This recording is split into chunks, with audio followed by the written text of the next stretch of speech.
그리스도인은 거듭난 사람입니다. 아멘. 누군가가 우리에게 그리스도인이 뭡니까? 성도가 뭡니까? 이렇게 물을 때 여러분들은 이렇게 대답하시면 됩니다. 그리스도인은 성도는 거듭난 자입니다. 이렇게 대답하시면 돼요. 여러분, 일반적으로 사람들은 기독교라고 하면 여러 가지 종교 중에 하나라고 그렇게 생각을 합니다. 뭐 일반 사람들은 아마 그렇게 생각을 할 거예요. 그런데 성도들 가운데도 이렇게 일반적인 사람들이 생각하는 것처럼 기독교에 대해서 그렇게 생각하는 분들이 계세요. 많은 종교 중에 하나가 내가 이렇게 믿고 있는, 내가 속해 있는 기독교다, 이렇게 생각을 한단 말이죠. 아마 기독교가 무엇인지, 뭐 교회로부터 또는 말씀으로부터 기독교가 무엇인지에 대한 배움이 없기 때문에 아마 그렇게 생각하는 게 아닌가 싶은 생각이 들어요. 여러분, 기독교는 종교가 아니라 진리입니다. 믿습니까? 또 기독교는 종교가 아니라 구원이고, 기독교는 종교가 아니라 생명이며 하나님과의 관계예요. 그래서 거듭난 하나님의 자녀들, 하나님의 그 구원의 은혜를 받아서 거듭난 자들의 본성이라고 그럴까요? 그 하나님의 생명을 가진 자가 살아가는, 하나님과의 동행하는 삶, 하나님과의 관계, 이것이 여러분 기독교라는 것을 믿으시길 바랍니다. 자, 그러면 아까도 여쭤봤지만 기독교인, 그리스도인, 성도는 어떤 사람들인가? 거듭난 사람들이 성도입니다. 그리스도인은 거듭난 자들이 그리스도인이에요. 교회를 다닌다고 해서 다 그리스도인이 아니에요.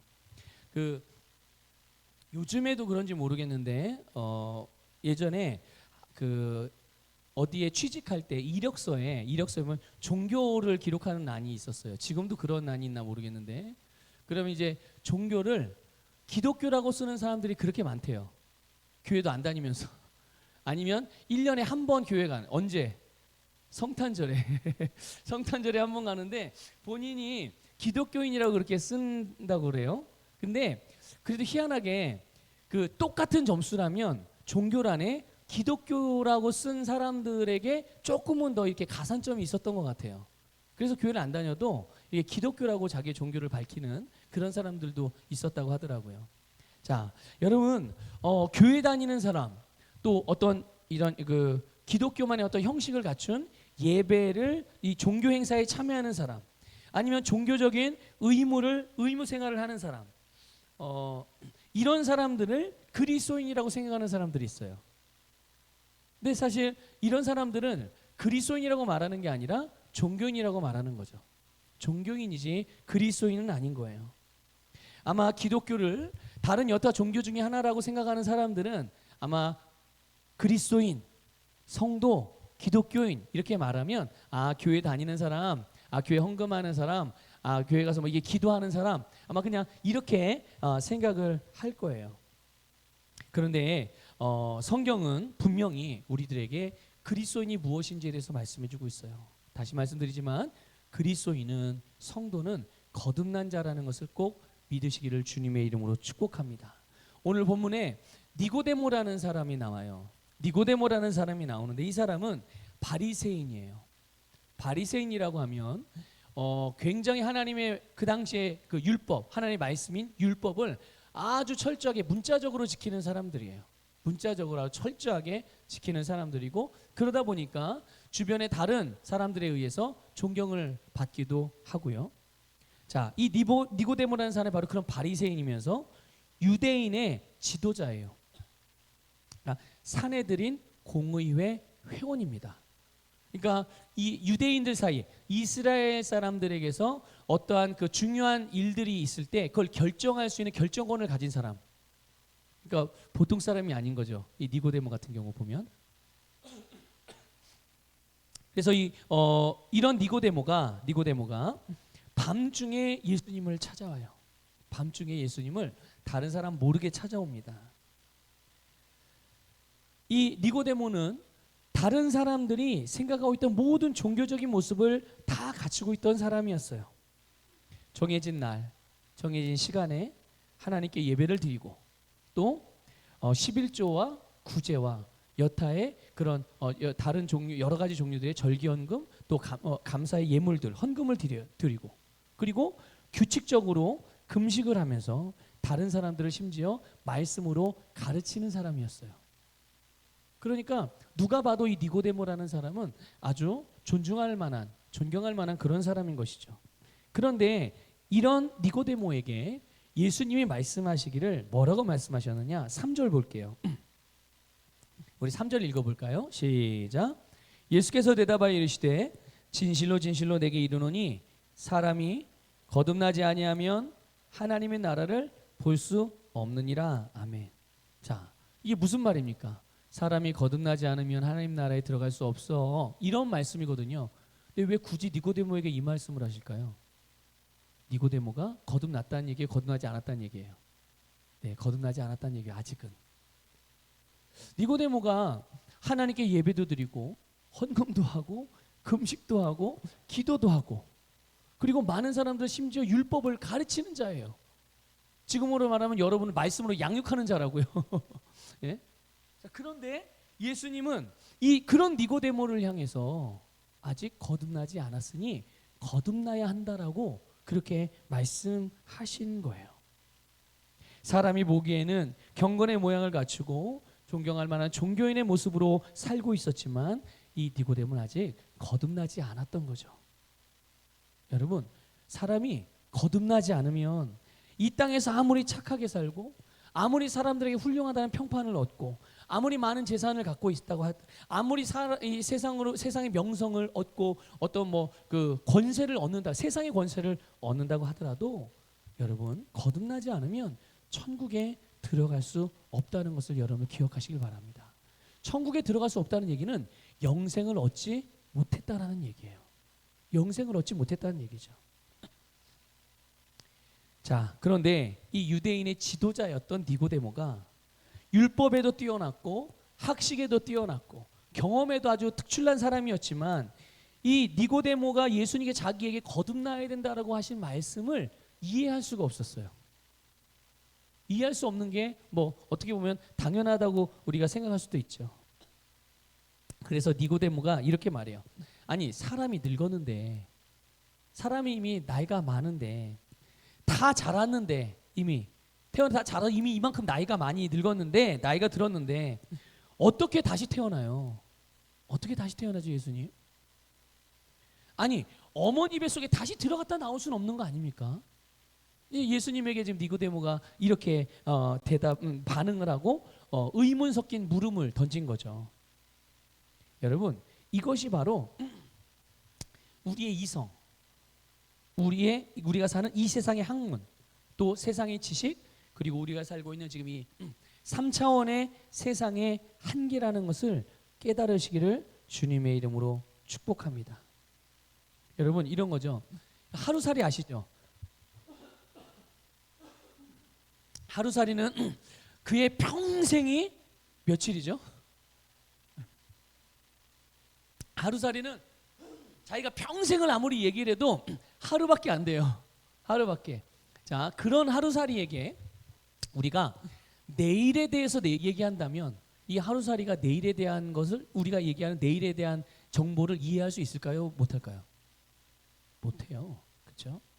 이런 것도 맞죠.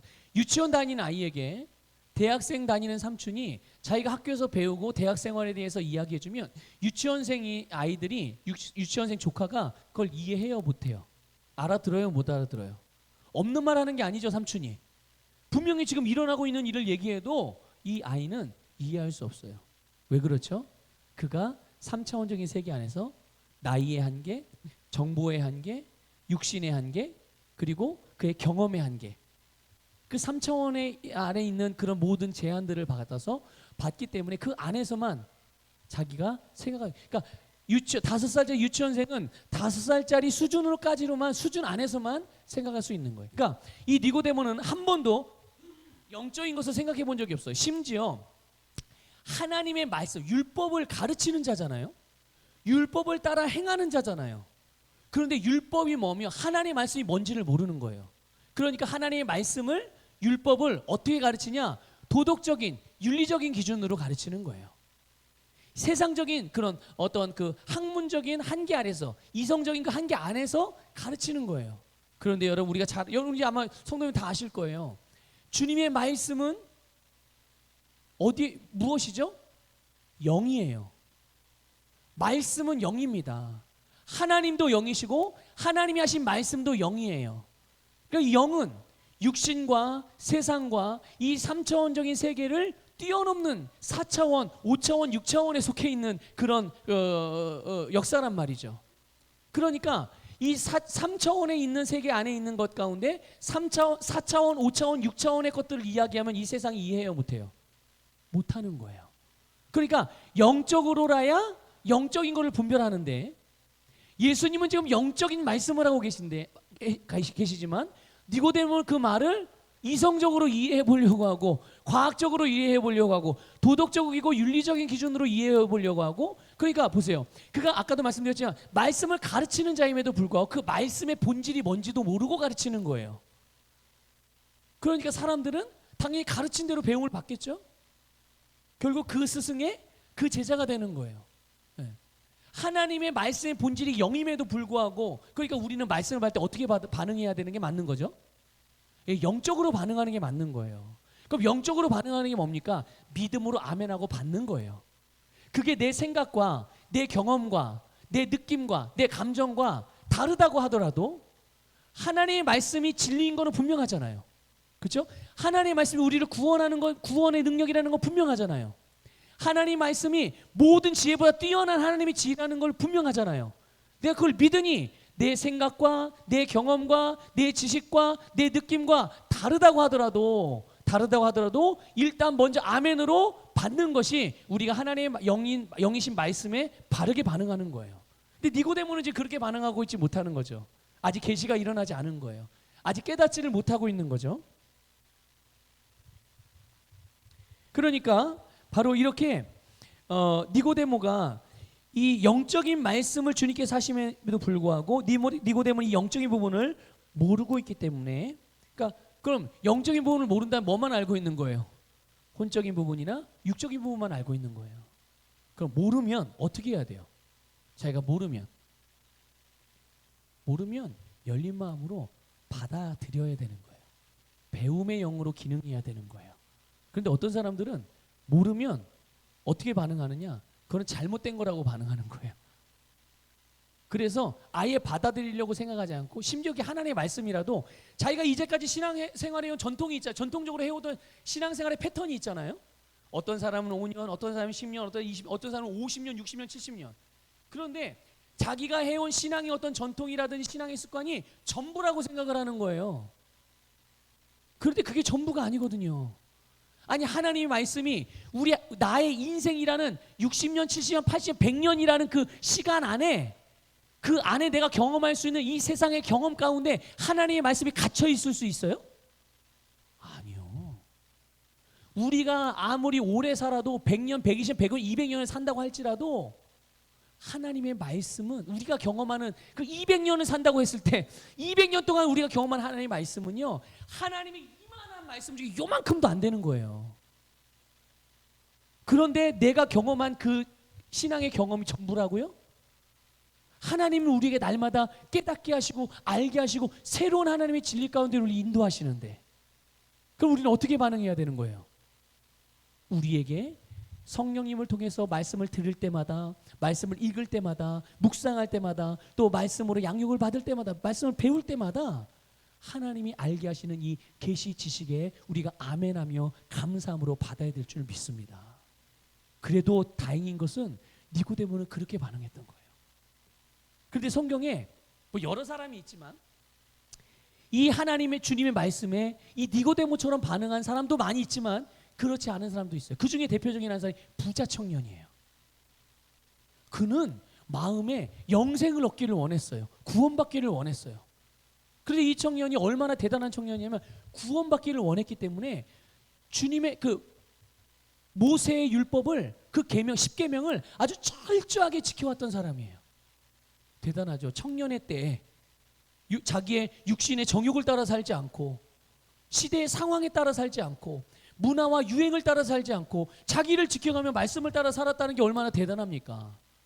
그럼에도 불구하고 아직 심령 안에 영생을 얻지 못해서 이 구원에 대한 갈망함이 있는 거예요. 그런데 어느 날 들어보니까 예수의 복음이 들린 거예요. 예수님이 영생의 주요 하나님의 아들이요 그리스도시래. 이 말씀을 들은 거예요. 그래서 예수님을 찾아갑니다. 예수님, 내가 영생을 얻기를 원합니다. 어떻게 하면 영생을 얻을 수가 있을까요? 그때 예수님께서 계명을 지켜라 그랬어요. 그래서 청년이 대답합니다. 아주 담대하게 대답을 해요. 근데 그 대답을 한 청년을 예수님께서 아주 사랑하셨습니다. 예수님, 저는요 계명을 다 지켰어요. 근데 이거는 교만해서 말한 게 아니라 진짜 정말 그렇게 다 한 거예요. 다 했는데 뭘 더 할 게 뭐가 있을까 영생을 얻기 위해서 이런 의미로 물어본 거예요. 그래서 예수님께서 말씀하시죠. 뭐라고 말씀하셨죠? 여러분 기억하고 계시죠? 예수님께서 뭐라고 말씀하십니까? 어떻게 하면 영생을 얻을 수 있을까 물어봤더니 예수님께서 그러면 네가 가지고 있는 것들을 다 팔아서 어떻게 하라고요? 가난한 사람에게 나눠주고 너는 어떻게 하래요? 그 청년은 네가 가지고 있는 재산을 팔아서 가난한 사람에게 나눠주고 너는 나를 따라와라. 나를 따라와라. 자, 이제 말씀을 했잖아요. 예수님이 영으로 영적인 말씀을 이제 주신 거예요. 주의 말씀은 다 영이니까. 그랬더니 이 부자 청년이 아 그렇군요. 영생을 얻는 것은 주님을 따르는 거군요. 내가 이 세상을 붙들고 있는 것들을 놓고 주님을 붙잡아야 되는 것이 영생을 얻는 비결이군요. 알겠습니다. 하고 니고데모처럼 그렇게 자기 것 가지고 있는 것들 소유를 팔아서 가난한 사람에 나눠주고 예수님을 따랐나요? 어떻게 했죠? 근심하며 그냥 돌아갔어요. 주님이 말씀하셨을 때는 오늘도 마찬가지입니다. 오늘 부족한 종을 통해서 하나님의 말씀을 여러분들의 귀에 들려주는 것은 여러분들이 지금 하나님께 저를 통해 주시는 말씀에 영으로 반응하게 하기 위해서 말씀을 주시는 거예요. 이 말은 무슨 말이냐면 다시 말하면 이 말씀을 믿음으로 받아들이게 하기 위해서 주님이 말씀을 주신 거예요. 이 말씀을 받아들이면 어떤 일이 일어나니까요? 구원이 일어나니까요. 이 말씀이 지금 내가 인생에서 겪고 있는 문제들에 대한 해답이거든요. 내 영혼의 갈망함에 만족하는 샘물이거든요. 구원의 능력이거든요. 그것을 내가 믿음으로 받아들이 그게 나에게 이루어지는 거거든요. 그런 삶을 누리게 하기 위해 그런 삶을 주시기 위하여 오늘 하나님께 저를 통해서 이 설교자를 통해서 말씀을 주시는 거예요. 예수님이 부자 청년에게 그가 원하는 영생을 얻게 하시기 위해서 영적인 말씀을 주셨는데 이 부자 청년은 그걸 영적으로 받은 게 아니라 어떻게 생각했어요? 니고데모의 첫 번째 반응처럼 육적이고 혼적으로 생각을 한 거예요. 내가 가진 게 얼마나 많은데 이 많은 것들을 내가 다 나눠주면 나는 뭐가 남지? 이렇게 생각을 한 거예요. 자, 그런데 우리가 한번 이제 여러분들 아시니까 여러분 모든 만물을 누가 만드셨어요? 네, 하나님께서 만드셨어요. 그 모든 만물이 누구의 이름에 복종합니까? 예수의 이름에 복종해요. 하나님은 예수 안에 하나님이 모든 것을 다 담으셔서 우리에게 보내셨어요. 그 예수 안에 모든 것이 있는 거예요. 우리가 찾는 행복도, 우리가 찾는 구원도, 우리가 찾는 영생도, 우리가 찾는 형통함도, 우리가 찾는 건강도, 우리가 찾는 사랑도 다 누구 안에 있어요? 예수 안에 있는 거예요. 그런데 이 부자 청년은 뭐만 생각하는 거예요? 지금 눈에 보이고 통장에 찍힌 잔고, 내가 가지고 있는 땅 문서들, 등기부등본들 이것만 생각하는 거예요. 이거 없으면 나 어떻게 살려 세상에? 어떻게 살리뇨? 예수로 살지요. 예수로 살죠. 그러니까 영생이라는 것은 바로 이렇게 예수로 사는 생명을 얻는 건데 이 부자 청년이 그거를 놓친 거예요. 그래서 주님께서 말씀하셔요. 성경을 기록하기를 그 부자 청년이 왜 예수님을 떠났다고 말씀하고 있어요? 뭐 때문에 근심하며 떠난 거예요? 그가 가진 것이 많음으로. 그의 심령이 예수님을 모셔드릴 준비가 안 된 거예요. 아직 주님에 대한 갈망보다 세상에 대한 갈망이 더 컸기 때문에 마치 그게 없어지면 내가 전부가 없어지는 것처럼 여긴 거예요. 심령의 주인이 바뀌어지지 않은 거죠. 인생의 주인이 바뀌어지지 않은 거예요. 여러분, 우리가 하나님의 진리의 말씀 앞에서 내가 어떠한 신앙생활의 모습을 신앙생활을 해왔든 간에 그것도 물론 하나님께서 인정해 주시고 기뻐하실 만한 신앙생활이지만 오늘 하나님께서 나의 영적인 위치 가운데서 내가 행해야 할 바에 대한 새로운 계시 지식을 가르쳐 주실 때 말씀해 주시고 깨닫게 하실 때 우리는 그것을 믿음으로 받아서 내가 그것에 아멘하며 따라가는 이 배움의 영으로 기능해야 될 줄 믿습니다. 네. 그럴 때 우리의 계시 지식의 분량이 점점 확장되어져 가는 것이고 하나님에 대해서 알면 알수록 우리의 삶에 하나님의 능력은 더욱더 풍성하게 나타나게 되는 거예요. 여러분 그러면 거듭난다는 게 어떤 의미일까요? 거듭난다는 것은요 다시 태어나는 거예요. 아니 어떻게 한 번 태어난 사람이 다시 태어나는 게 가능한가? 이게 어떻게 가능한 것이라고 가능하냐고 생각할 수도 있죠. 니고데모처럼. 자 그런데 오늘 읽지는 않았지만 오늘 그 요한복음 3장 6절 말씀에 이렇게 말씀하고 있어요. 예수님께서 육으로 난 것은 육이요 영으로 난 것은 영이니. 육으로 난 것은 육이요 영으로 난 것은 영이다. 이렇게 말씀하고 있어요. 자 사람은 누구나 부모로부터 태어납니다. 어느 사람도 부모 없이 태어나는 사람은 없어요. 자 누구나 다 부모로부터 태어나요. 그게 바로 육으로 난 거예요. 부모로부터 태어나는 이 자연적인 세계 안에서의 자연적인 원리 안에서의 탄생, 인간의 탄생은 바로 이렇게 부모를 통해서. 그러면 그 부모는 누구를 통해서 태어났을까요? 또 그 부모를 통해서 결국은 끝까지 올라가면 누구에게서 난 거예요? 아담을 통해서 난 거예요. 첫사람이었다. 하나님이 첫 번째 사람이 아담을 통해. 그러니까 아담의 후손인 거죠. 이게 육으로 난 사람들이에요. 범죄한 아담의 후손들. 이게 육으로 태어난 사람. 자, 그래서 이 육으로 태어난 사람들은 이제 어떻게 됩니까? 시간이 지나면 어떻게 돼요? 죽음에 이르게 되죠. 죽게 되는 거예요. 이게 육으로 난 거예요. 그러면 여러분 한번 여쭤볼게요. 육으로 태어난 이 육신이 태어나서 육신이 죽어요. 그럼 여러분 이 죽음은 어디로부터 온 것일까요?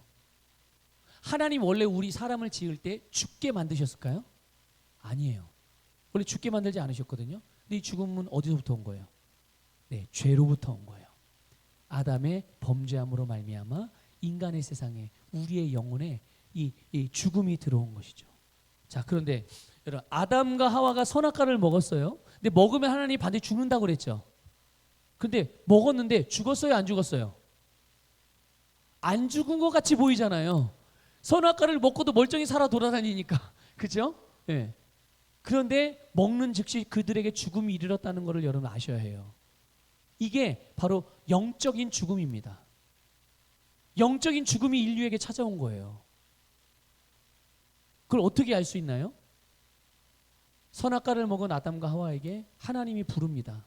아담아, 아담아 어디 있느냐? 그랬더니 어떻게 해요? 아담과 하와가 이전까지는 단 한 번도 하나님의 부르심을 피해 본 적이 없어요. 하나님을 향해서 멀리 떨어져 본 적도 없고 하나님을 피한 적도 없었어요. 숨은 적 없었어요. 그런데 그들이 범죄하여 영적인 죽음에 이르자 그들은 하나님을 두려워하기 시작했습니다. 이게 영적인 죽음. 다시 말하면 이 영적인 죽음은 뭐냐면 하나님과의 관계의 단절이에요. 하나님과의 관계가 끊어진 것을 영적인 죽음이라고 말해요.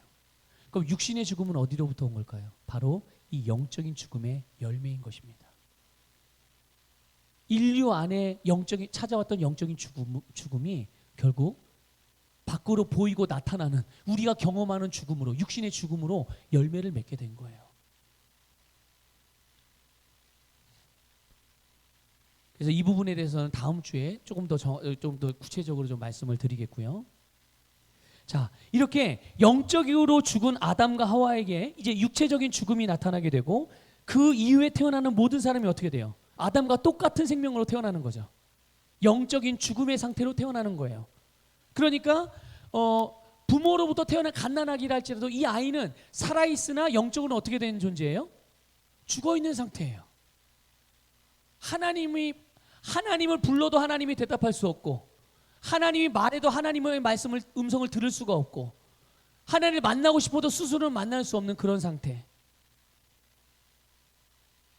그런데 그런 영적인 죽음의 상태로 태어나서 결국은 그렇게 영적인 죽은 상태로 평생을 살다가 이제는 그 영적인 죽음의 열매로 육체적인 죽음이 찾아오게 되잖아요. 그래서 그 육체적인 죽음을 통해서 또 어디로 갑니까?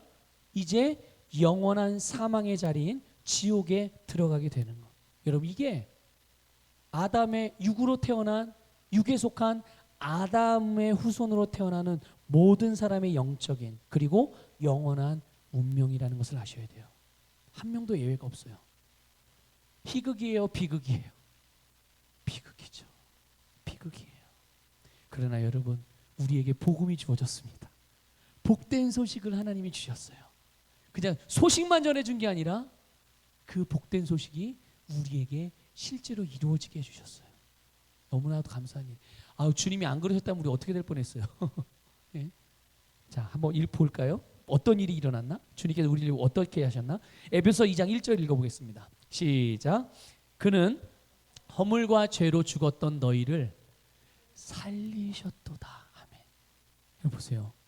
영적으로 죽었어요. 죄와 허물로 인해서. 그렇죠?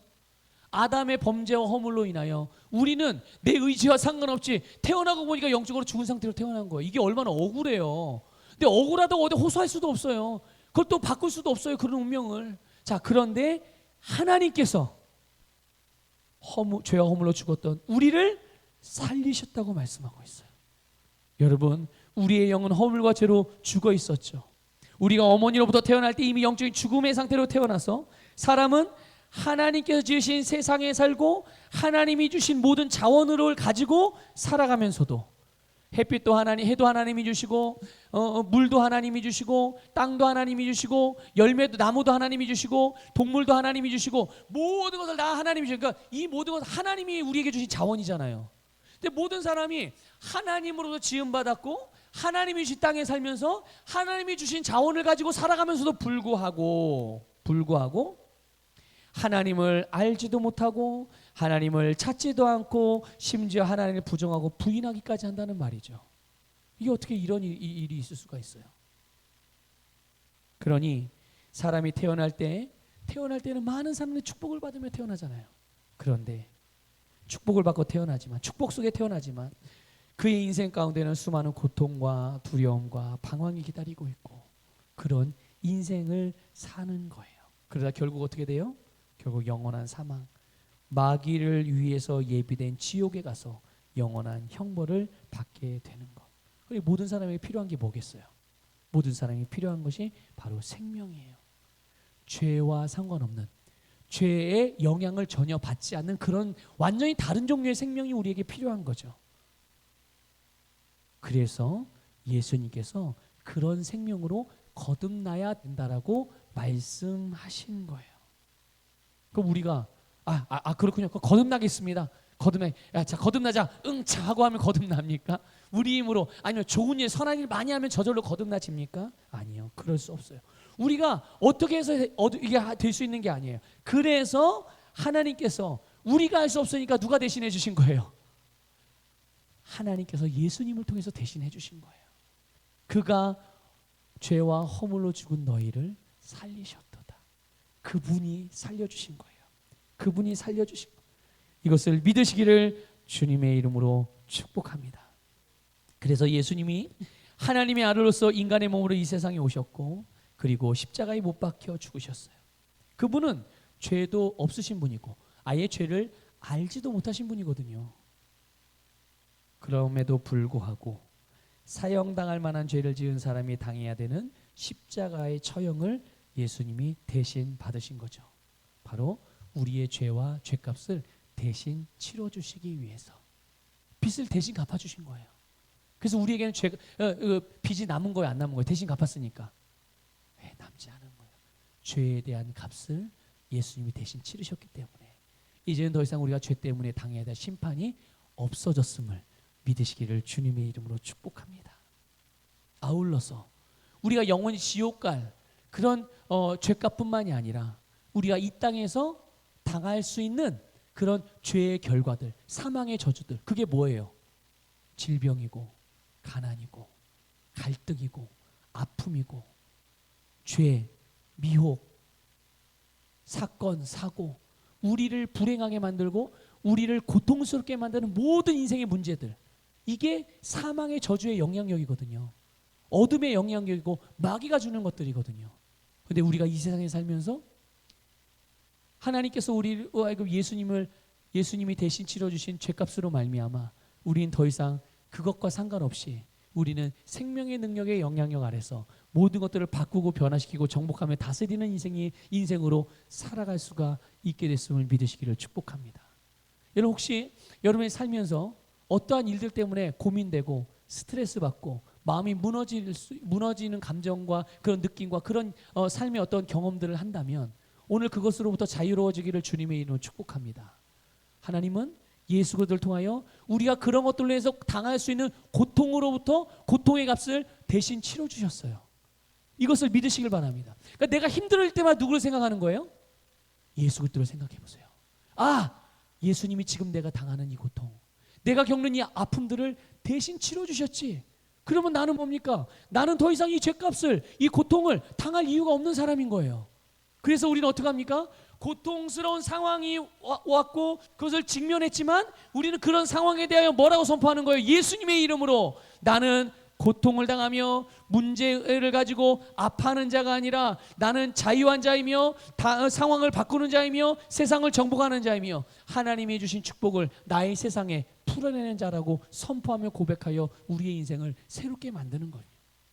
이게 오늘 하나님께서 예수님을 통해서 우리의 죄값을 대신 치러주신 생명의 은혜요 능력이며 축복인 줄 믿으시기를 주님의 이름으로 축복합니다. 그래서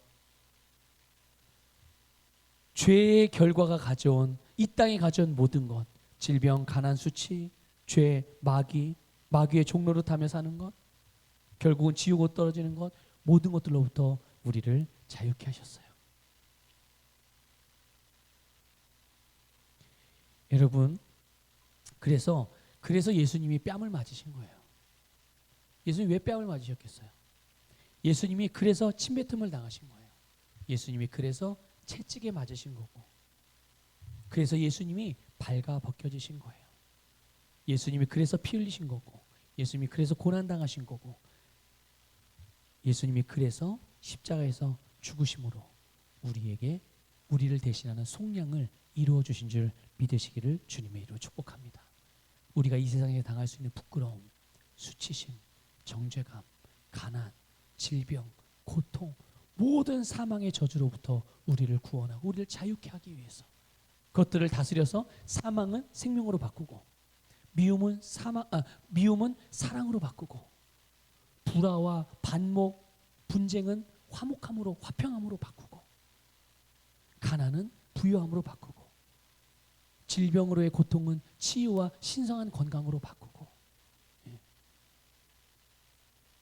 우리로 하여금 그런 삶을 살아갈 수 있도록 주님께서 우리를 대신하여 모든 죄값을 치르시고 우리에게는 예수님을 부활하게 하신 그 생명, 하나님을 하나님에게 하는 그 생명으로 우리를 새롭게 태어나게 하신 것을 믿으시기를 주님의 이름으로 축복합니다.